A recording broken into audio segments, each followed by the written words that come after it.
แกะไก่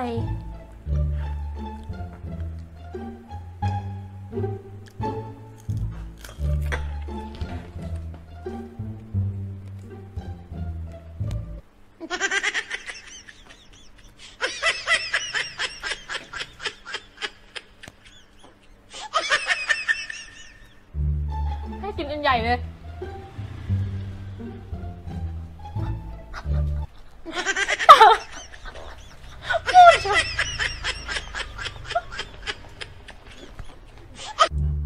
ถ้าไม่กดก็หอมแก้มพี่หน่อย ไม่ดูเป็นคนทำผิดแล้วก็ให้กูหอมบ้าแล้ว เดี๋ยวพี่หอม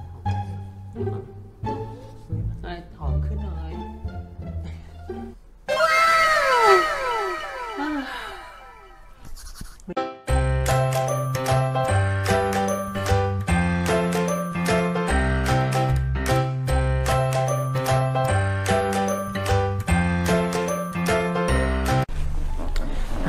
Xin chào các bạn.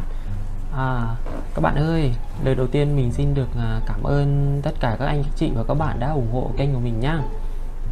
Thì hôm nay mình quyết định sẽ chôn bạn Chép thêm một lần nữa nha các bạn. Thì hôm nay mình dự định là sẽ chôn bạn ấy là trong vòng một ngày mình sẽ không nói chuyện, không trả lời bạn ấy nhá. Bạn ấy có hỏi gì hay là nói chuyện hay là có làm gì đi nữa mình cũng không nói chuyện, để xem phản ứng của bạn ấy như thế nào nhá. Wow. Thì các bạn muốn xem Việt giúp tiếng Việt thì các bạn hãy vào trong phần phụ đề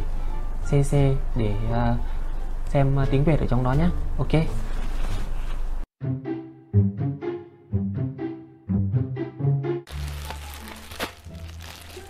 Chả พูดน้อยให้เด็กพูดคนเดียวไม่ได้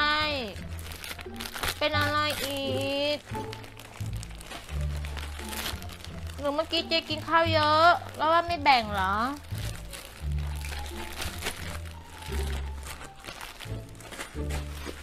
อยากให้ทำอะไรอ่ะไม่รู้เลยนะ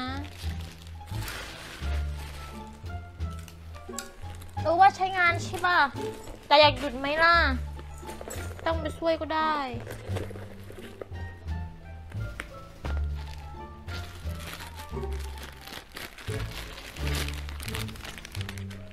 จ๋าไม่คุยเลยแต่ว่าจ๋ากำลังถ่ายแบบอยู่ว่า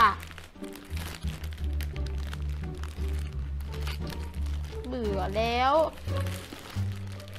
จ๋าเบิร์ไม่ได้จะทันหน่อยดิ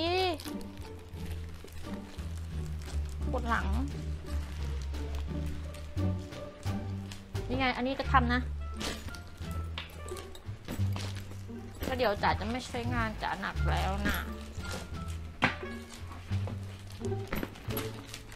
แต่จ๋าก็คุยหรือว่ามีคนทักมาหาเด็กเหรอแล้วพวกจ๋าก็หึงใช่ปะ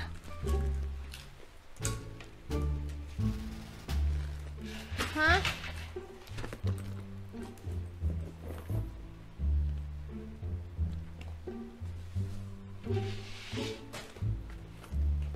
นี่จะพาไปซื้อถุงต้องใส่แบบนี้นะจ๋าคุยหน่อยสิ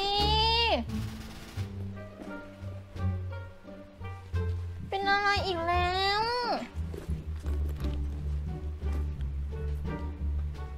ไม่คุยเลย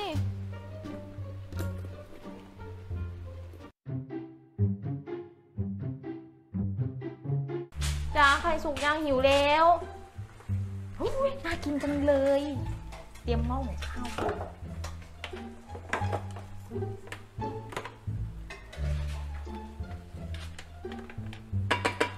พอดีเป๊ะ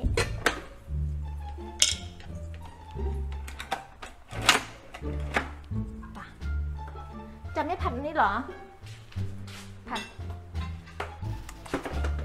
ผัดด้วยสิเนี่ยเราตัดแล้วก็ผัดจะยกอันนี้ไปก่อน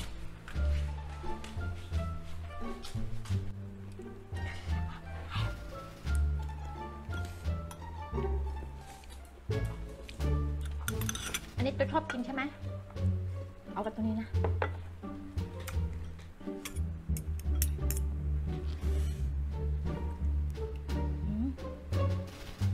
จ้าเนี่ยอร่อย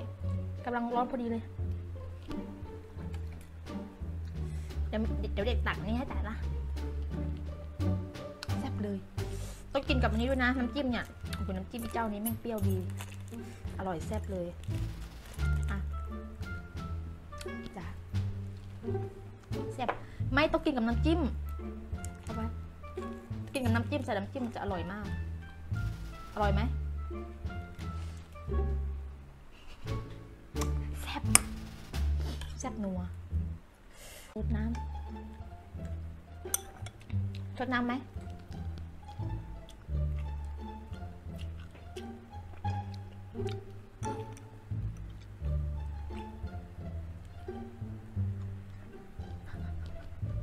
จ๋าไม่คุยเลยอะรดน้ำไหม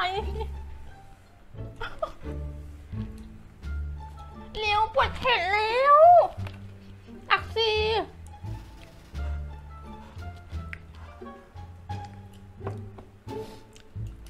เผ็ด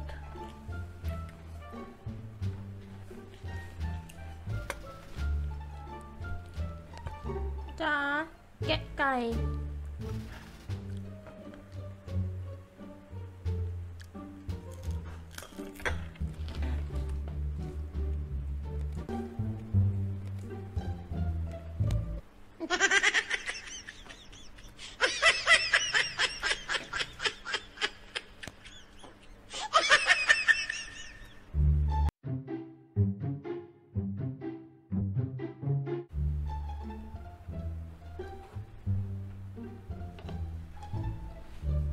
ป่ากินมะม่วง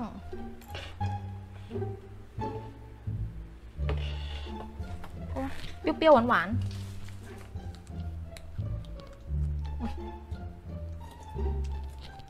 เปรี้ยวไหมอันน้ำจิ้ม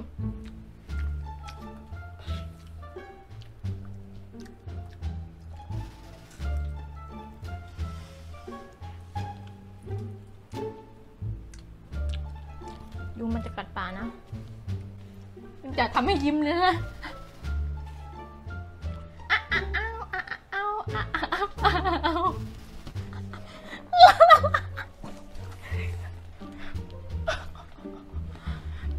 ให้กินอันใหญ่เลย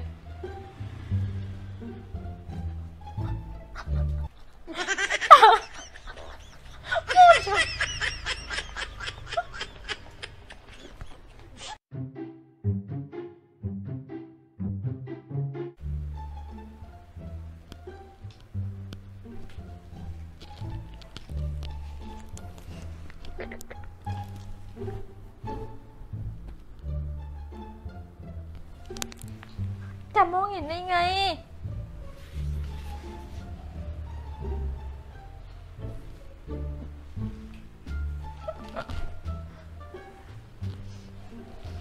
แต่จะดู YouTube นะดู YouTube การ์ตูน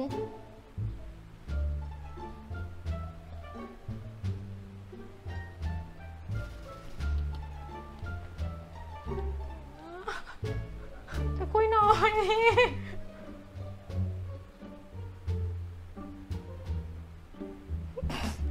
จะคุยหน่อย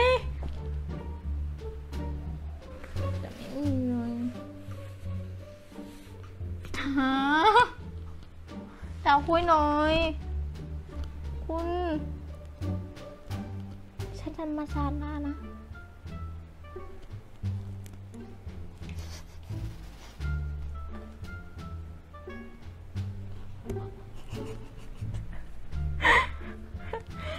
พูดหน่อย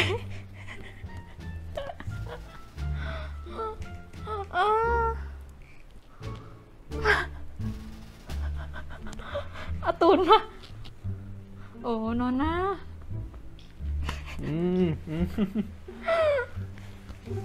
จะกดอะไรเหรอจ๋าจ๋าA few moments later. Hai chào buổi tối nha các bạn. Hiện tại bây giờ đang là 8 giờ tối rồi nha các bạn. Thì là hôm nay mình đã troll bạn chép từ sáng đến giờ rồi. Là mình không nói chuyện, không trả lời bất kỳ một câu nào của bạn chép á. Thì bây giờ bạn ấy đang giận mình các bạn ạ. Bạn ấy đang ở trên tầng 2. Bây giờ mình sẽ lên xin lỗi và lấy lòng bạn ấy bạn nhé. Ok.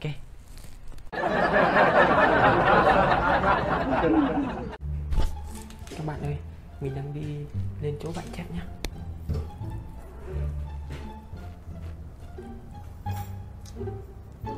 Bạn chép đang làm việc các bạn ạ. Nhìn mặt có vẻ buồn lắm. Càng cái tội ngày hôm nay không có ai nói chuyện cả. Hỏi công thưa.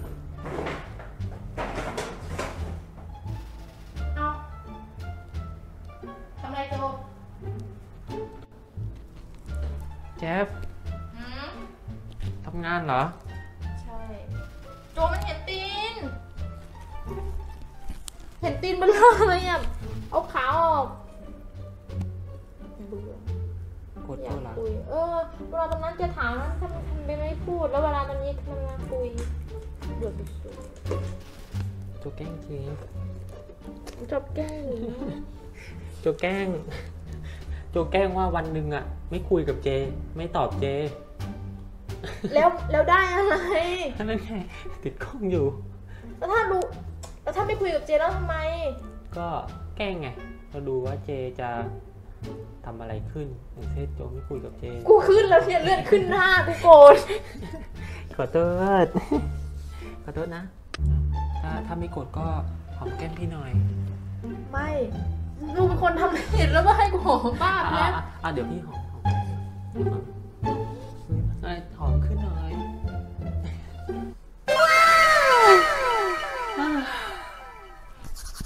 ไม่กดนะ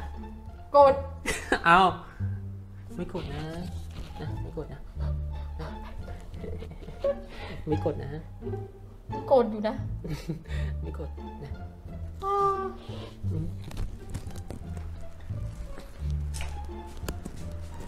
các bạn ơi, vậy là mình đã chôn chép thành công rồi nha các bạn. Cảm ơn các bạn đã xem video của mình nhá. Nhớ đăng ký kênh để ủng hộ mình nhé các bạn. Bye bye. อะไร